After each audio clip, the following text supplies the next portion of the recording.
jabe madam madese jira tinjire namali ero jabse hire dinko godabe otunde mugunguma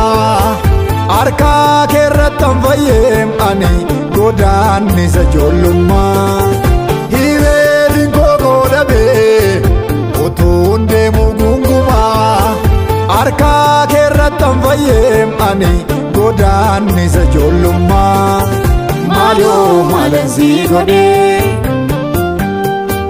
malko tu sitti tole malo malanzi gode malko jalatte ammati anaf kallatte lubbu malo malanzi gode malko jalatte ammati sakana kanna dibu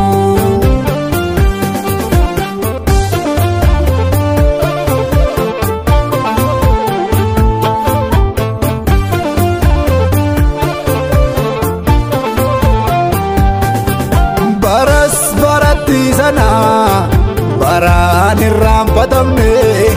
haqni koo dabeeniyyaa iyyaa birmannaan qabne dhugaa sobaan caccabeefi dhibduu yoomuun dhibdu nagaa qabatteef dhufte Yesus mucaa kee biddoon nabdu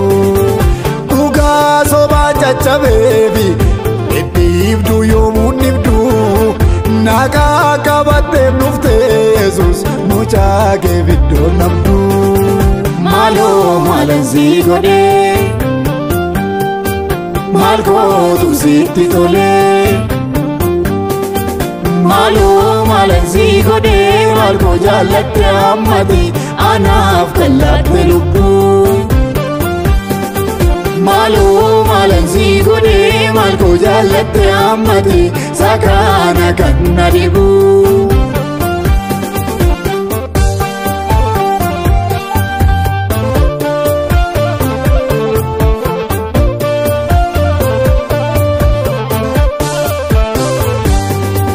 nambe kadufati ko lafati dufte nakafte garab dacharakkina nawajin bude baate maltu yaade tilmame jireenya ko sarra kan kergana godatte malam barbada sirra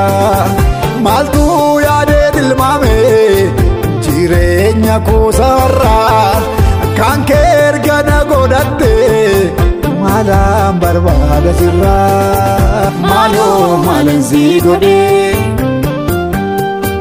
malko tu sitti tole malo malanzi gode malko jalatte ammati anaf kallatte lubbu malo malanzi gode malko jalatte ammati sakana kanna dibu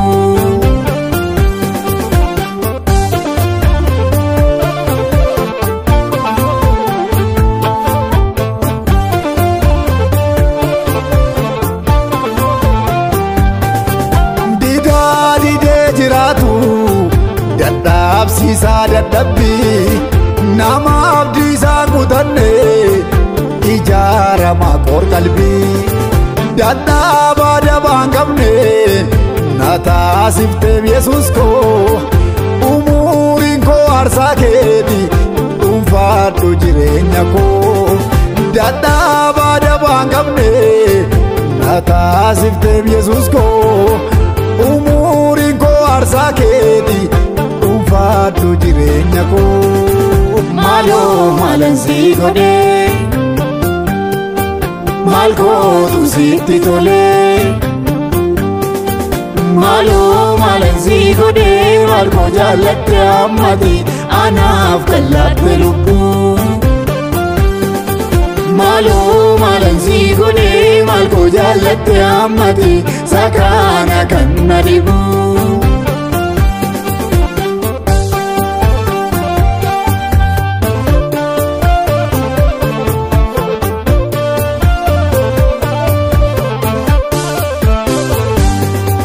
malime malani